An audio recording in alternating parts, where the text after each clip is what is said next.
Hi folks, a quick video about consciousness. I've done a few videos before about this subject, and this time I have something to report. I think I've come to a slightly different view to the ones you see in my previous videos. So I hope you'll find this interesting. Back in February, I watched a video by a channel called Better Left Unsaid the Movie. I'm imagining they're going to change that name, to be honest, because it's tying in with some movie this guy's done. Anyway, it's a guy called Curt Jaimungal, and he does really long interview sort of videos about grand theories of the universe, or theories of everything, I think he calls them. But a lot of them do focus on consciousness. He was interviewing a guy called Bernardo Kastrup. I've never seen Kastrup before, and certainly an interesting guy. So that video got me on this thinking quite intensely about consciousness for a few weeks, and it was really intense because I changed my view quite radically. It seemed like every few days. I think I have 4 different views, but I eventually settled on the view I have now. So let me tell you my view of consciousness that I've arrived at now, and then maybe tell you a bit about some of the thoughts I had towards it. So actually, in between those two, I should try and justify this view as well.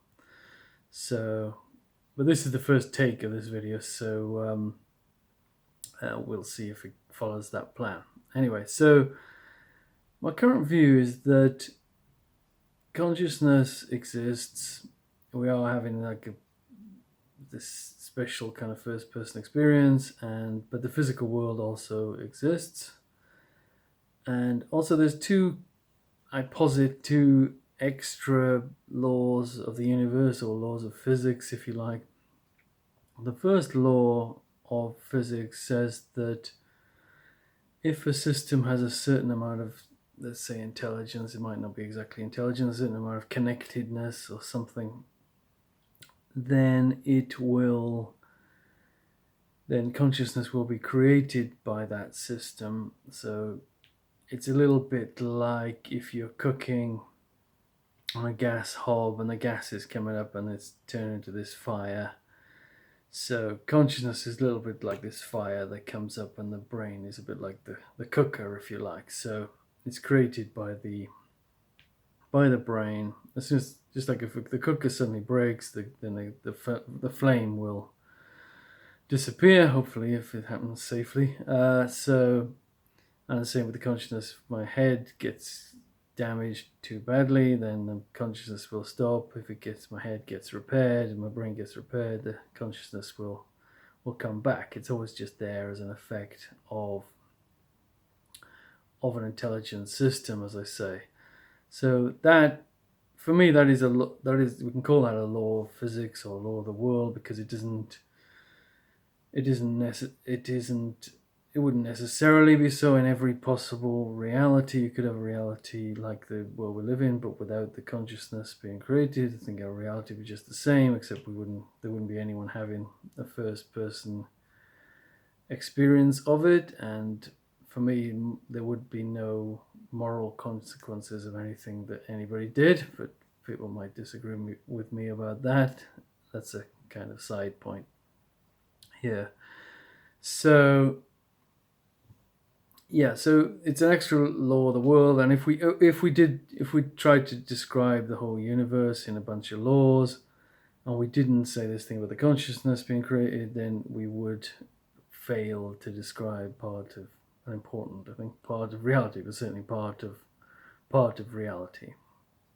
And the second extra law of physics, or of the universe, that I suggest, which is a little bit weird, I haven't heard anybody talking about this kind of thing, but I think it's necessary, is that when there is consciousness, that will cause the mind, or the brain, or computer brain, or whatever creating it, to sense that it has this consciousness, to sense the consciousness. So, and if the brain's intelligent enough to talk and stuff, then it will the mind.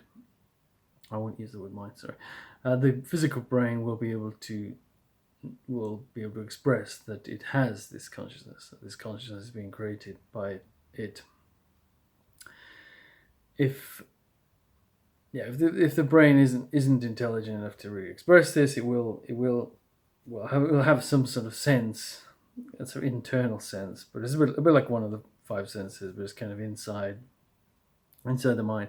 You will get this sense that it is conscious, but it won't, I guess, be able to describe it. So that's my worldview, and moving on to the justification. Now, the justification of this does overlap with the last video I did on consciousness, which I called Consciousness Reporting Problem. So you can look that up. It was what was it, last year, maybe? About a year or two ago, anyway. I haven't done that many videos in between, so it's probably 5 or 10 videos ago. So to roughly summarize, I think I said it quite well in that video, but I'll try and summarize it now a bit quicker and probably not quite as well. Basically, my reason for thinking you have to have this law of physics making us sense our own consciousness is that I feel that consciousness is not a physical thing, and a physical system can't actually pick up information about a non-physical thing. So there is no way of us knowing that we are conscious without that law, I would say. That law is admittedly a very, very ad hoc thing. It's very, very like stuck on, sticking plaster kind of law. It's not particularly elegant, but I'd be happy to have a more naturalistic sort of explanation, or not including that law. I love simplifying worldviews, as do I think most scientists. But I feel that we can't eliminate those two extra laws that I'm proposing. The law that the consciousness is made by the brain, and that there's this extra, that the consciousness, let's say, creates, or the brain, I don't know which, sort of creates this sense, the sensory information kind of thing, or sort of internal sense that the brain gets this knowledge of its own consciousness. So yeah, have I justified it fully? So as I said, you can go back to that other video where I say it more at length, but yeah, I feel consciousness is not a physical thing. You can't really say, because you can't describe it in physical terms. You do a sort of try to draw a picture of the consciousness, you just draw a picture of the brain kind of thing. You can't, if you talk about just physical things, you don't talk about the consciousness. So it just seems like consciousness is not describable in physical terms, or not entirely describable. So how can it suggests it's not a physical thing? And then this detection thing, that seems pretty solid. I mean, how could if you imagine a physical system, the information's got to come in as a signal somehow that is conscious, but how can that signal come from a non-conscious thing? Happy to debate this with people if they take exception, which I expect most people will. So, okay, I've been talking 9 minutes, but let me briefly sum up my little journey to this view, which was pretty exciting for me. So I think that, I saw this Kastrup video, and he's an idealist, so he doesn't believe there's a physical world at all. He thinks it's all just consciousness. So I'm forgetting all the thoughts I had about this at the time, but it kind of inspired me to really become an idealist myself. And I think for a few days I was thinking, wow, yeah, I believe the physical world doesn't exist mainly because of this consciousness reporting problem that I've just talked about, which Kastrup doesn't mention at all, actually. But I can see there are other reasons to believe the world might not be physical. So but for me, the reporting problem is the big problem. Actually, I don't know if he's thought of this stuff or other people have. Probably have. I mean, I think people don't like dualism, so there's probably something to do with something along the lines of this. What I call a consciousness reporting problem is basically interaction. How the hell does the brain interact with this, with the consciousness? If we accept that the consciousness is this otherly kind of thing. So then I figured that, well, because the physical world, I suppose, yeah, this is more justification in a way of my view. Because of the physical world, my thoughts of the physical world, sorry, kind of bugged me. I basically couldn't let go of the fact that physical systems just seem to be a real thing, and you have like physical mysteries, like you find a pen on the floor or something, and then you can't figure out how it fell in the room while you weren't there, but then you work it out, and like basically the room when we're not looking, there's a lot of activity going on. So I think you can't really say that everything is conscious, because there obviously are these kind of workings in the background which seem to be physical things. So simplest explanation seems to be that the physical stuff is real. So then I came to this second view. Oh, actually, sorry, I'm cutting the story. I'm taking a shortcut here. I think I had two different idealist views. So the first one was a bit like I talked about in some non-physical reality video I did years ago. Basically, I thought that all